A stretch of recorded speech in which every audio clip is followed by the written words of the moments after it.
Durante décadas, existiu uma força militar tão grande que sozinha tinha mais soldados, mais tanques e mais artilharia do que praticamente todo o resto do mundo junto.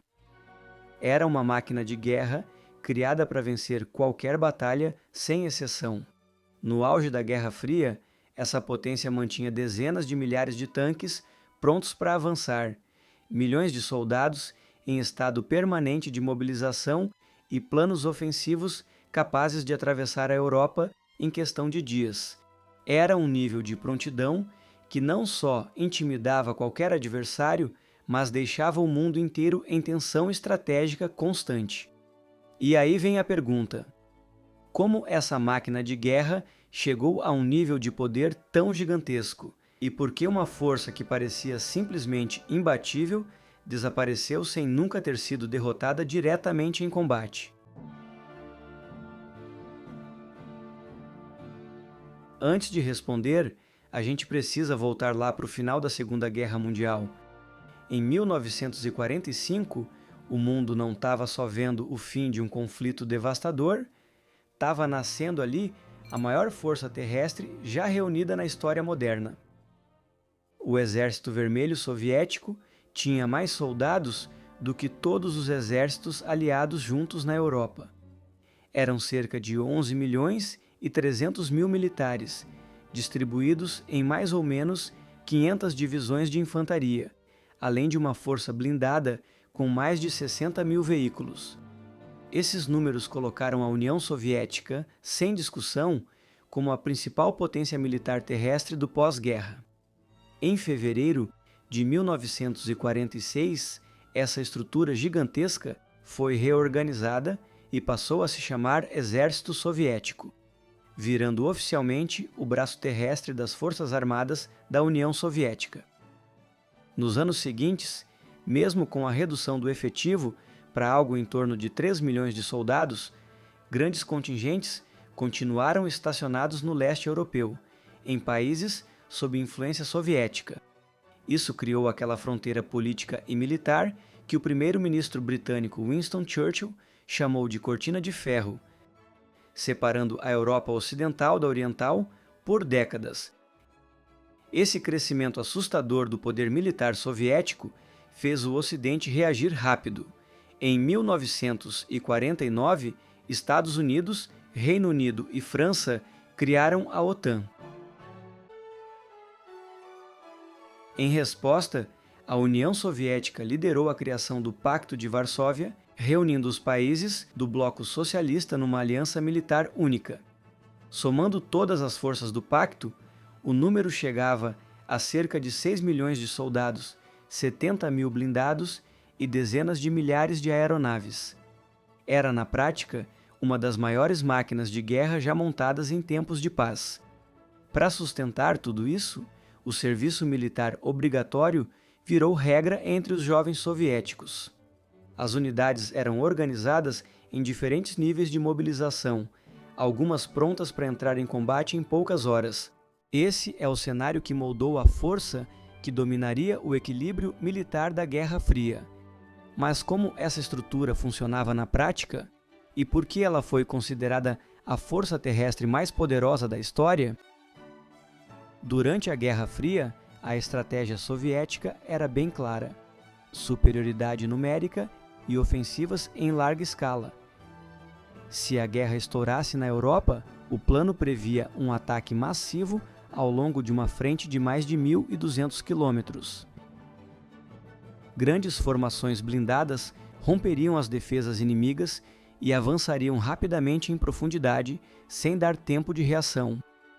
Essa doutrina vinha direto das experiências da Segunda Guerra. Velocidade, quantidade de tropas e concentração absurda de fogo viraram os pilares da capacidade ofensiva soviética. Nos anos 1980, no auge do poder militar da União Soviética, o exército tinha um arsenal gigantesco e, para a época, altamente avançado.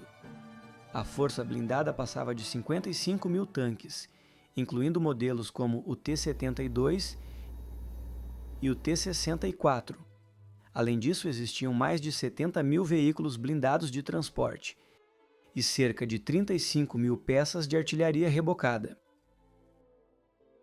Sem contar os sistemas autopropulsados e os lançadores de foguetes, herdeiros do famoso Katyusha. Esse volume de equipamento garantia capacidade de combate contínua em operações gigantescas.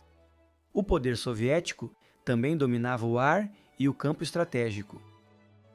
O exército operava milhares de helicópteros, incluindo o Mi-24, fortemente blindado, feito tanto para ataque quanto para transporte de tropas. Havia ainda vastos sistemas antiaéreos e mísseis balísticos, como os da família Scud. E, em paralelo, o arsenal nuclear soviético chegou a cerca de 60.000 ogivas, criando aquele famoso equilíbrio de destruição mútua com os Estados Unidos. Só que manter tudo isso tinha um preço.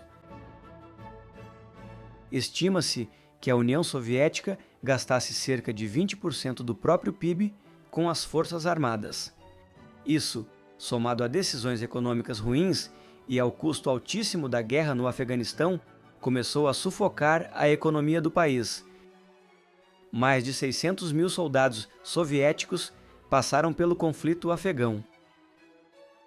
E aí a pergunta ficou inevitável: dá para sustentar a maior força militar da história sem destruir o próprio Estado no processo? No fim dos anos 1980, a União Soviética já enfrentava uma crise econômica profunda. Sustentar aquela máquina militar colossal virou algo praticamente impossível. Sem recursos, o governo iniciou cortes agressivos nas forças armadas, enquanto os custos humanos e financeiros da guerra no Afeganistão continuavam pesando. O conflito deixou cerca de 15.000 soldados mortos e mais de 55.000 feridos. Um choque de realidade. Em 1991, com o colapso da União Soviética, o exército soviético simplesmente deixou de existir. Seus equipamentos e tropas foram divididos entre as novas repúblicas independentes. Tanques, aviões e veículos ficaram espalhados por antigos territórios do bloco socialista, enquanto a nova Federação Russa correu para repatriar principalmente o arsenal nuclear, considerado o ativo mais estratégico de todos. Nos anos seguintes, a redução foi brutal. De milhões de soldados durante a Guerra Fria, as forças russas caíram para algo em torno de 700.000 militares nos anos 1990, diminuindo ainda mais depois. Mesmo assim, a herança estrutural e tecnológica do antigo exército soviético continuou influenciando profundamente a doutrina militar russa e o equilíbrio estratégico global. No fim das contas, a história do exército soviético revela um paradoxo poderoso. A maior força militar já construída não caiu por derrota direta em combate, mas pela incapacidade econômica de sustentar o próprio peso. E isso deixa uma reflexão inevitável. Até que ponto o poder militar absoluto realmente garante segurança se ele mesmo pode acelerar o colapso de quem tenta mantê-lo? Por hoje é só.